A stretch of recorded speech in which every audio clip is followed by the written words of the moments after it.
मुख्यमंत्री से लेके अन्य कई मंत्रियों की जो राजस्थान से लेके दिल्ली की दौड़ है वो लगातार जारी है और इसके पीछे की कहानी ये है कि जल्द ही जो कैबिनेट के मिनिस्टर्स हैं उनकी एक नई सूची और बीजेपी के राष्ट्रीय अध्यक्ष की तस्वीर सामने आने वाली है। लेकिन कब आएगी और कौन है इनके पीछे और कौन नाम सामने आ सकते हैं, इन्हीं अहम मुद्दों पर आज हम चर्चा करेंगे। चर्चा करने के लिए मौजूद है हमारे साथ हमारी सीनियर एंकर चेतना शर्मा।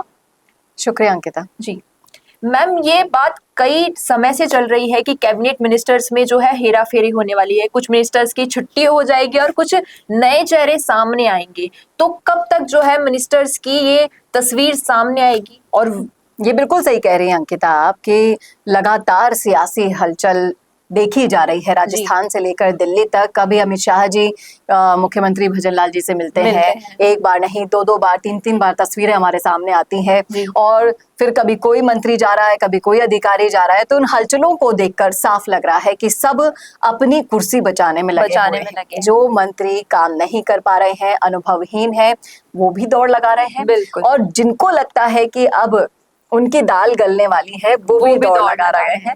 और इसी के साथ साथ लगभग ये माना जा रहा है अंकिता कि 30 अप्रैल से पहले ये सब चीजें साफ हो जाएंगी। मंत्रिमंडल की तस्वीर भी हमारे सामने क्लियर होगी और सुनने में आया है कि कई अधिकारियों से सरकार की बन नहीं रही है। बिल्कुल, अब वो अधिकारी गहलोत जी के जमाने से अपनी कुर्सी पर जमे हुए हैं, तो अब उन पर भी गाज गिरने वाली है और इसलिए कई सारी सूचियां ऐसी है IAS RAS की वो रोकी हुई है अभी भी, क्योंकि मंत्रिमंडल विस्तार होगा, कुछ एड ऑन होगा, कुछ घटेंगे कुछ बढ़ेंगे और फिर उसके बाद इनकी तबादले की सूची भी बाहर आएगी। आपको पता है कि ये सारा सिस्टम एक दूसरे से इस कदर जुड़ा हुआ होता है, इसीलिए बदलाव की जो बयार है वो शुरू से लेकर अंत तक देखी जाएगी। और सबसे पहले अगर मंत्रिमंडल में बात करें तो ऐसे बहुत सारे विभाग हैं जिनमें फेरबदल हो सकता है। उसमें हमारा शिक्षा का विभाग आता है, चिकित्सा का विभाग आता है और इसी के साथ साथ कृषि विभाग में भी हलचल देखी जा सकती है। कहीं ना कहीं किरोड़ी लाल मीणा जी जिस तरीके से हंसते हुए मुस्कुराते हुए नजर आ रहे हैं, तो हो सकता है कि उनके लिए भी बहुत बड़ी खुशखबरी आए, क्योंकि जिस तरीके से पहले उनको विभाग दिए गए थे तो उसको देखकर यही कहा जाता था कि कुर्ता तो दे दिया, पजामा तो दिया नहीं उनको। आधा अधूरा विभाग लेके किरोड़ी लाल मीणा जी भी खुश नहीं थे। उनकी जो भड़ास थी वो सोशल मीडिया से लेकर सामाजिक कार्यकर्ता कार्यक्रमों में भी दिखाई दे रही थी, लेकिन अब वो खासे खुश नजर आ रहे हैं। वापसी कर ली है उन्होंने, बहुत समय बाद वो लौट आए हैं राजनीति में। वापसी का अगर एक नमूना हम और समझे, क्योंकि अभी तक किरोड़ी लाल मीणा जी ने ना तो ये कहा था कि मैं कैबिनेट मंत्री नहीं और ना ये कहा है कि मैं कैबिनेट मंत्री हूँ। अगर इसका आपको उदाहरण चाहिए तो आजकल हम सोशल मीडिया की हलचल से बहुत चीजें ऑब्जर्व कर सकते हैं। आप देखिए जाकर उनका सोशल मीडिया का ट्विटर अकाउंट देखिए। जब वो नाराज थे तो उन्होंने कैबिनेट मंत्री और वो सब हटा के सिर्फ एक विधायक रहने दिया वहां पर। और अब दोबारा आप जाके देखेंगे उनका सोशल मीडिया खंगालेंगे तो वहां आपको नरेंद्र मोदी जी के साथ तस्वीर अपडेट हुई भी दिखेगी और वहां पर कैबिनेट मंत्री और अपने विभाग के बारे में जो जानकारियां उन्होंने एड ऑन किए वो भी लिखा हुआ दिखेगा। तो ये ताजा सबूत है कि किरोड़ी लाल मीणा खुश नजर आ रहे हैं, क्योंकि अब जो हलचल होने वाली है उसमें कहीं ना कहीं उनको वो मिलने वाला है जो पहले नहीं मिला था। और अगर हम बात करें कैबिनेट मिनिस्ट्रीज की, तो क्या अशोक गहलोत के कार्यकाल में जो उनके अध्यक्ष लाए गए थे बीजेपी उनको बदलेगी, उनको निकालेगी उनके वहां? देखिए, गाज तो सब पर गिरेगी, ये बात तो तय है। और कहीं ना कहीं जिस तरीके से विपक्ष लगातार कह रहा है कि अफसरशाही यहाँ पर बहुत ज्यादा देखी जा रही है, सरकार ब्यूरोक्रेट्स चला रहे हैं, ऐसी बहुत सी चीजें हैं, इन बातों को लगाम देने के लिए ऐसी कार्यवाहियां होंगी। और जिस तरीके से मैंने कहा था कि कुछ अधिकारियों और सरकारों में भी अनबन है, लगातार काम एक दूसरे के अड़ रहे हैं, वहां पर काम पूरे नहीं हो पा रहे हैं, लगातार शिकायतें आ रही हैं। और इन शिकायतों का ब्यौरा ना मदन राठौड़ जी ने अच्छे से बना लिया है और वो जैसी रिपोर्ट आगे भेजेंगे उस पर वैसी ही कार्यवाही होगी। और इसी कार्यवाही का अमलीजामा पूरा तैयार कर लिया गया है। कुछ ही दिन बचे हैं 30 अप्रैल में भी, और उससे पहले सारी तस्वीरें साफ हो जाएगी। एक बात और मैं यहाँ पर अंकिता आपको बताना चाहूंगी कि भजनलाल जी के लिए आज तक 1.5 साल हो गया मुख्यमंत्री बने हुए, लेकिन मुख्यमंत्री के तौर पर उनको एक्सेप्ट नहीं कर पाए हैं। ना तो उनके खेमे के लोग भी और विपक्षी तो खैर कैसे ही एक्सेप्ट करेंगे, जनता में भी कहीं ना कहीं एक इम्प्रेशन ऐसा पड़ा है कि अभी तक वो उन्हें मुख्यमंत्री मानने को तैयार नहीं है, अनुभवहीन कहते हैं। लेकिन अगर आप भजन लाल जी को समझेंगे, उनकी शख्सियत को समझेंगे, तो आपको समझ में आएगा कि अमित शाह से सीधी उनकी मुलाकात होती है और जो बातचीत होती है उसका जो इम्पैक्ट होता है, डिसीजन जो होता है, वो दोनों मिलकर करते हैं। अब कहीं ना कहीं इन चीजों का इम्पैक्ट जो मंत्रिमंडल की जो योजना है वो ये दोनों बैठकर बनाएंगे।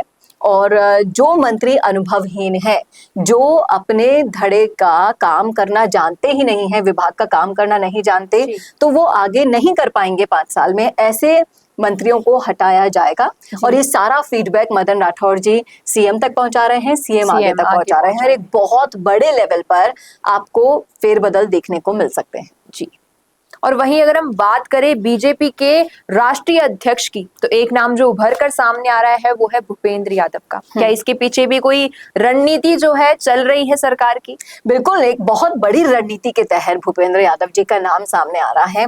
आप इसको इस तरीके से समझ सकते हैं कि बीजेपी विरोधी जो बयार है, वो एक जो मुद्दा है अभी विपक्ष और राहुल गांधी से लेकर तमाम सारे नेता उठा रहे हैं, वो है कि दलित विरोधी सरकार। बिल्कुल। अब दलित विरोधी सरकार आपको तमगा देना है, हैशटैग देना है, थप्पा देना है, तो आप उसी नीति पे काम कर रहे हैं। राहुल गांधी से लेकर निचला कार्यकर्ता तक कांग्रेस सब इसी मुद्दे पर अड़ी हुई है और कोई मुद्दा आपको किसी भी कांग्रेसी नेता के मुंह से सुनाई नहीं देगा।